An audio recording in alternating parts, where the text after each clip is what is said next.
Magandang araw po, I'm back. This is EJ Morse once again. Gusto ko pong i-discuss ngayon yung narinig ko tungkol dito sa mga sinabi ni Ombudsman Boying Rimulya doon sa programa sa DCRH.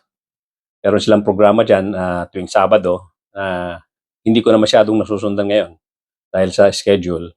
But then, nung mabasa ko sa Rappler yung tungkol doon sa mga sinabi niya about corruption at hindi nga lang daw sa executive, hindi lang daw sa legislative, umaabot pa sa judiciary. Ganun po kalawak ang korupsyon sa Pilipinas na sa tingin ko totoo naman. Naandyan dyan din yung BIR, naandyan dyan yung COA, lahat po yan may korupsyon. Hindi nga lang natin talaga hawak ang ebidensya tungkol sa mga yan, pero alam natin na nangyayari yan. At itong si Ombudsman Boying Rimulya ay nagsalita na nga tungkol dyan. Na sinasabi niya, hindi lang executive, hindi lang legislative, hindi lang BIR, hindi lang COA at iba't ibang branches pa ng gobyerno, umaabot ang korupsyon nga. Umaabot ang korupsyon sa judiciary. Nakaka-worry po yan. Kasi ano pa ang laban ng mamamayang Pilipino kung lahat ng government agencies, lahat ng mga dapat mag-protect sa taong bayan, sa pera ng mamamayang Pilipino, ay involved sa corruption. But then again, naniniwala ako na hindi naman talaga lahat. Hindi lahat. Pero alam natin na meron. Hanggang Supreme Court yan.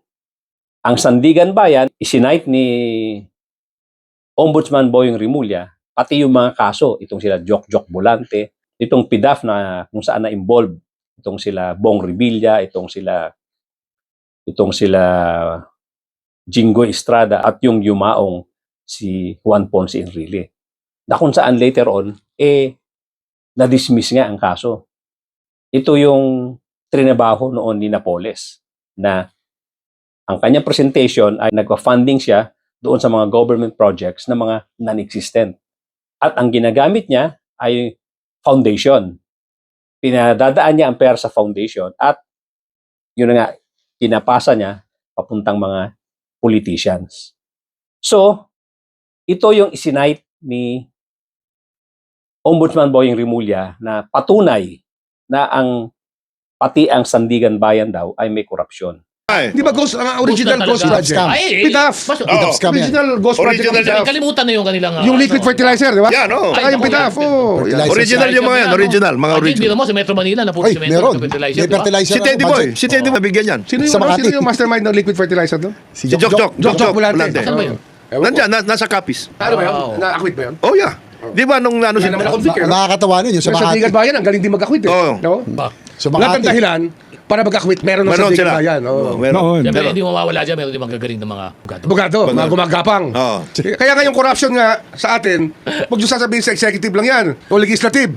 Matindi ho yung judiciary. Matindi ho yan. Nakaka-quit Panoorin nyo po lahat ng judges. Panoorin nyo Kailangan may paliwanag din yun. Justices, panoorin Kasi natin. nayayari ang tungkol sa pagpapakulong. Hindi na bibigyan ng pagkakataon yung narrative eh.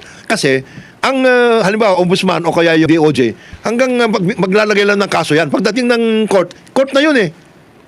Pero may kaso ka. Oo. Hindi ka Kaya pwede nga problema nga, nandaling gumawa ng paraan para ma-acquit sa judge. Ang dapat kasi, ako Naabutan sa mga justice, dapat may di ba? paliwanag yun. karanasan ko lang, dapat talaga kapag nag-file ka, dapat yung prosecution evidence should be finished within 1 year. Dapat talaga. Dapat evidence, dapat all the evidence should... Kasi at the end of the day, kapag nasabi mo may information ka at sapat, why should you not be able to present it in a Present it year? immediately. Di ba? Oo. Tayo naman, abogado, nagpa-practice tayo, di ba? Kung tayo ang nasa depensa, ang gusto natin, hindi labas And a yun. lawyer who cannot set Di ba? 1 year. who cannot set a hearing Continuous. 5 to 10 times in 1 year. You change him. You replace him. Oh. Continue. At tsaka pag tayo, Meron di ba? iba, he should have a substitute lawyer. Dapat continuous. Tsaka dapat hindi continuous trial. pinapayagan ng ano yun. ng judge yun. Judges yun, no? Justices. Oh. Yung justices. Pag sinabi yung busy, o sige, sa ibang korte ka mag-practice. Wag dito. Oh. Tsaka nakakalungkot, no? Tulad naman ng ni Ombudsman. Mga sobrang garapal na na-scam. Oo. Yung fertilizer. Imagine po Manila, Makati, merong scam. Yung pitap, huling-huli yun. Yung pitap, huling-huli. Huling-huli yun, ha? Huwag mo sasabihin na mali Enough, ang ombudsman enough, sa ebidensya. Yes. Kompleto ebidensya lahat yan. Nagtagal yun. Saka yung mga brand, yung mga use na ginawa nyo, Oo. di ba, nakalusot din. Di ba? Ay, paano? Iba. Helicopter. Yung helicopter. Di ba? Pero- Through the years, si nakalusot. Archivo. FG. Hindi, kasi iba, inabot. Brand use, naging brand Iba, use. inabot. Ano nun? Si Bigote ba na convict doon? Si Si Versosa? si Versosa. Pero sa ano yun? Sa mga, ano to? Mga Kevlar. Kevlar. Sa Kevlar. Tsaka sa rubber boat. D150. Oo, Sa rubber boat. Rubber boats. Pati kasi na Sunny Rason na isama dun eh. Hindi kaya dito kasama dito yung mabilis so na Pero sa kasi akin, marami na-dismiss din ha. garapan. Ang ombudsman doon Nadi-dismiss, sa failure to prosecute dami. So ibig sabihin kailangan din talaga na Hindi, ngayon within babantayan a talaga short natin. time should all the evidence should be presented, prosecution should rest its case within 1 year. Basta by, After by the trial, January diba? 15, I will have 20 new lawyers. Yo. Naniniwala ako na hindi lahat. Marami pa rin dyan sa Sandigan Bayan ang hindi involved sa korupsyon. Hindi lahat ng mga justices dyan ay mga korrupt. Same is true with the Supreme Court. Sa tingin ko, hindi rin naman lahat ng mga justices dyan ay involved sa korupsyon. But then, sa tingin ko, meron din talaga. Actually, narinig ko doon sa IBP President na hindi naman daw ganun kalawak, pero meron. So, ibig sabihin, tinatanggap niya na may korupsyon sa Supreme Court, hindi nga lang daw kasing lawak nung gustong iparating nitong si Ombudsman Boying Rimulya. So, very alarming po yan. Kaya, ang pwede lang natin gawin dyan, mga kapatid, mga kababayan, magsalita tayo, mag-ingay tayo, magbantay tayo sa ikinikilos ng ating justice system, ng ating judiciary. Hindi po pwedeng manahimik tayo, hindi po pwedeng hindi tayo ma-involve. Kailangan nating magbantay, kailangan nating magsalita kung meron tayo napupunang hindi tama. Kasi normally ngayon, ang pagpa-file na ng kaso, hindi na siya ipina-file based on prima facie evidence.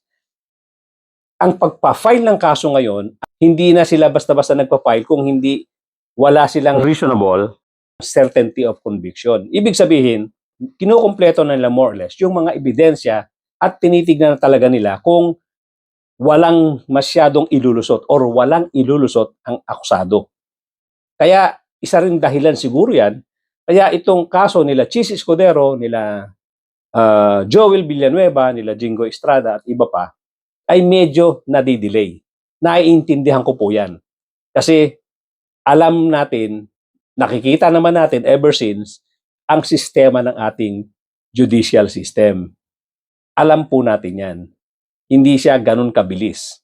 Kaya actually, nabigla ako nung magsalita si PBBM, nung sabihin niya na before Christmas may malalaking isda or malalaking tao na makukulong, mga politicians. Hindi ko alam kung sinabing diretsong politicians, pero ang dating sa mamamayang Pilipino ay mga politicians yan. Most likely, mga senators. Nabigla ako nung sabihin niya yan dahil alam ko, hindi ganun kadali magpakulong, especially itong mga to na may pambayad sa mga galing na abogado. At ganun din ang sinabi ni Ombudsman Boying Rimulya. Kaya ako, naniniwala ako na hindi naman talaga ganun kabilis ang pagpapakulong, especially kung malalaking isda. Dahil itong mga to ay may pambayad sa abogado na magagaling.